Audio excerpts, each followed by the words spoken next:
नमस्कार और how to set info में आपका फिर से स्वागत है। इस वीडियो में मैं आपको Vivo V50 Lite के सभी शॉर्टकट्स और जेस्चर दिखाऊंगा। तो चलिए शुरू करते हैं।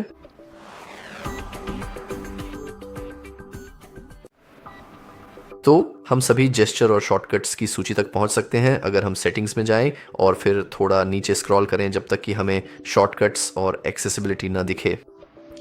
फिर हमें उस पर क्लिक करना है और हमें हमारे शॉर्टकट्स की एक अच्छी सूची दिखाई देगी। सबसे पहले दो विकल्प स्प्लिट स्क्रीन और मल्टी विंडो से संबंधित हैं। जैसा कि आप देख सकते हैं, स्प्लिट स्क्रीन को सक्षम करने के लिए हमें अपनी 3 उंगलियों को बीच से ऊपर की ओर स्वाइप करना होता है। हालांकि यह सेटिंग्स में समर्थित नहीं है, इसलिए हम अन्य विकल्प सक्षम कर सकते हैं। हम कोई अन्य एप्लीकेशन सक्रिय कर सकते हैं, जैसे कि मान लीजिए चलिए प्ले स्टोर खोलते हैं। तो अब जैसा कि आप देख सकते हैं तो हम ऐसा कर सकते हैं और अब हम स्प्लिट स्क्रीन में हैं। तो फिर आप कोई अन्य एप्लीकेशन सक्रिय कर सकते हैं, उदाहरण के लिए क्रोम, और अब हम इन दोनों एप्लीकेशनों को एक साथ स्क्रॉल कर सकते हैं। काफ़ी शानदार है। इस मोड से बाहर निकलने के लिए हमें यहाँ छोटी सी बार को दबाकर रखना है और बस इसे एक तरफ या दूसरी तरफ धीरे से खींचना है। यह प्रक्रिया बहुत ही आसान और सुविधाजनक है। बस ऐसे ही, काफ़ी शानदार है। फिर वापस आते हैं, हमारे पास एक और बहुत ही समान फीचर है जिसे स्मॉल विंडो कहा जाता है। और जैसा कि आप स्पष्ट रूप से देख सकते हैं, इसका शॉर्टकट भी बहुत ही समान है।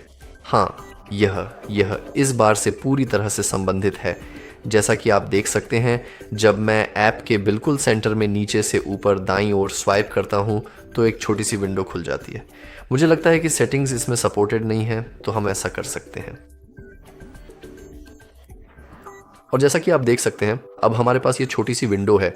हम इसे बड़ा करने के लिए इस पर क्लिक कर सकते हैं। और जैसा कि आप देख सकते हैं, ये सिर्फ एक फ्लोटिंग विंडो है। हम बैकग्राउंड में कुछ भी रख सकते हैं और ये यहाँ रहेगा उदाहरण के लिए। तो हाँ, ये काफ़ी अच्छा है। और फिर एक बार फिर हम इस विंडो को ऐसे बंद कर सकते हैं या फिर दूसरे बटन पर क्लिक करके इसे बड़ा भी कर सकते हैं। अब शॉर्टकट्स में हमारे पास सुपर स्क्रीनशॉट है, और ये बस एक स्क्रीनशॉट है, लेकिन ये सुपर है, आप जानते हैं।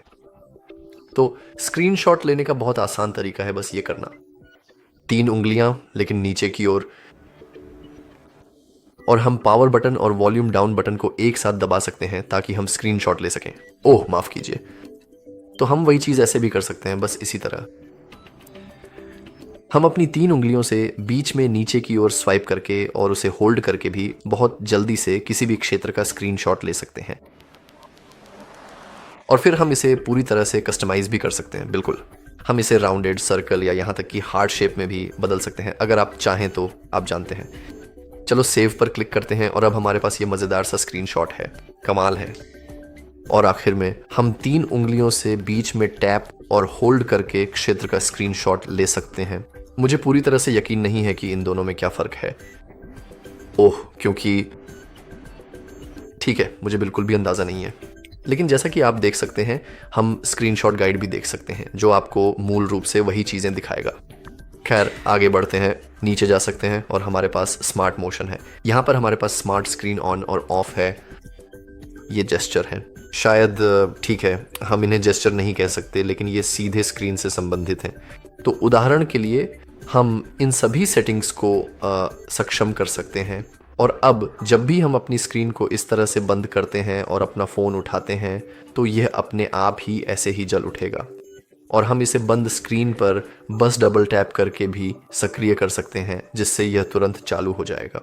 और आखिरी महत्वपूर्ण सेटिंग, स्क्रीन को देखते समय चालू रखें, मूल रूप से आपके फ़ोन का कैमरा उपयोग करेगी ये पता लगाने के लिए कि आप वास्तव में फ़ोन को देख रहे हैं या नहीं। और अगर आप लगातार देख रहे हैं तो यह स्क्रीन वास्तव में बंद नहीं होगी।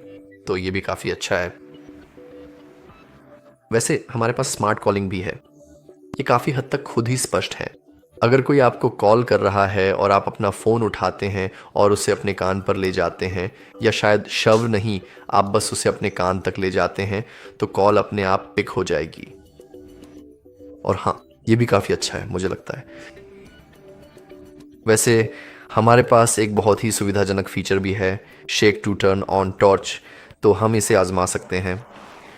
ओह, ये नहीं हो सकता। वास्तव में आपकी स्क्रीन ग्रे के साथ काम नहीं करता है। इसका आपकी लॉक स्क्रीन चालू होनी चाहिए। चलो ठीक है, जैसा कि आप यहाँ देख सकते हैं, हमारे पास प्रकाश है। हम क्या कर सकते हैं? हे भगवान रुको।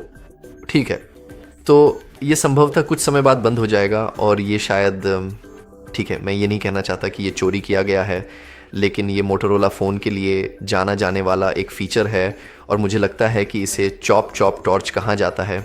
जैसे आप अपने फ़ोन से चॉप चॉप मूव करते हैं और लाइट चालू कर देते हैं। जैसा कि आप देख सकते हैं वीवो के पास भी कुछ ऐसा ही है।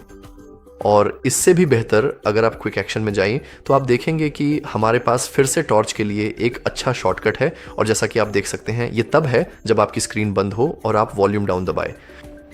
बिल्कुल, आप इसे रिकॉर्डिंग पर भी स्विच कर सकते हैं और मैं इसे पूरी तरह समझ नहीं पाया।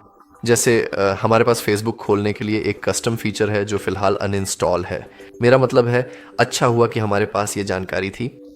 या फिर हम कोई एप्लीकेशन खोल सकते हैं और जैसे अगर कोई इशारा करना चाहता है, कोई शॉर्टकट लेना चाहता है ताकि वह फेसबुक खोल सके, तो उसे इसे ध्यान से सुनना पड़ेगा। और मुझे बिल्कुल भी नहीं पता कि वे इस फीचर के साथ वास्तव में क्या करने की कोशिश कर रहे थे। लेकिन आप जानते हैं, मैं व्यक्तिगत रूप से फिर से टर्न ऑफ टॉर्च के साथ ही रहना ज़्यादा पसंद करूंगा क्योंकि यह निश्चित रूप से ज़्यादा सुविधाजनक है। खैर, हमारे पास पावर बटन भी है और डिफ़ॉल्ट रूप से यह गूगल असिस्टेंट लॉन्च करेगा। हम इसे बदल सकते हैं ताकि ये पावर मेनू लॉन्च करे। और आखिरी चीज़, हमारे पास ईजी टच है। ईजी टच एक मज़ेदार फीचर है। अगर हम इसे सक्षम करते हैं तो हमें एक छोटा सा बटन, एक छोटा सा क्षेत्र दिखाई देगा और हम इसे इधर उधर घुमा सकते हैं। और अगर हम इस पर क्लिक करते हैं तो हमें कुछ शॉर्टकट्स दिखाई देंगे, जैसे कि अलग अलग screenshot, calculator, screen recording, search, torch या यूट्यूब मैसेजेस वगैरह। ये काफ़ी मज़ेदार है। हम इसे हमेशा कस्टमाइज़ भी कर सकते हैं। हम इसमें अलग अलग चीज़ें बदल सकते हैं। व्यक्तिगत रूप से मैंने कभी इसका इस्तेमाल नहीं किया, लेकिन अगर आप चाहें तो इसे कभी भी सक्षम करके इस्तेमाल कर सकते हैं। और आखिर में वन हैंडेड, जो कि एक हाथ से फ़ोन इस्तेमाल करने के लिए बेहद सुविधाजनक और अच्छा फीचर है।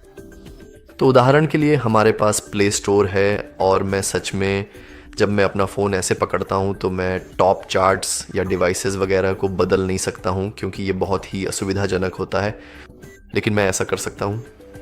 ओह, मुझे फिर से कोशिश करने दो। ओह, ये काम नहीं कर रहा है। रुको, क्या मैंने इसे सक्षम किया है? हाँ, जेस्चर का उपयोग करके मिनी स्क्रीन तक पहुँचे। चलो एक बार फिर कोशिश करते हैं। तो चलो जेस्चर को सक्षम करने की कोशिश करते हैं, लेकिन ये काम नहीं कर रहा है। ये काफ़ी दिलचस्प है। शायद ऐसा है कि ये प्ले स्टोर द्वारा समर्थित नहीं है। शायद इसे तेज करना होगा। कोई बात नहीं, इसे और तेज करना होगा। और अब जैसा कि आप देख सकते हैं, हम इस मोड में हैं और हम एक उंगली से अपने डिवाइस को आसानी से और स्वतंत्र रूप से इस्तेमाल कर सकते हैं। और अगर आप इससे बाहर निकलना चाहते हैं तो बस एक्स आइकन दबाएं और अब हम फिर से सामान्य फ़ोन मोड में आ गए हैं। और हाँ, मुझे लगता है कि यही थे सबसे अच्छे और उपयोगी शॉर्टकट्स और जेस्चर जो Vivo V50 Lite में उपलब्ध हैं। बिल्कुल, अगर आपके पास और भी अच्छे शॉर्टकट्स, जेस्चर या अन्य टिप्स और ट्रिक्स हैं तो उन्हें नीचे कमेंट्स में ज़रूर साझा करें। खैर, मेरी तरफ से बस इतना ही। अगर आपको यह वीडियो मददगार लगा हो तो लाइक और सब्सक्राइब करना न भूलें। देखने के लिए धन्यवाद।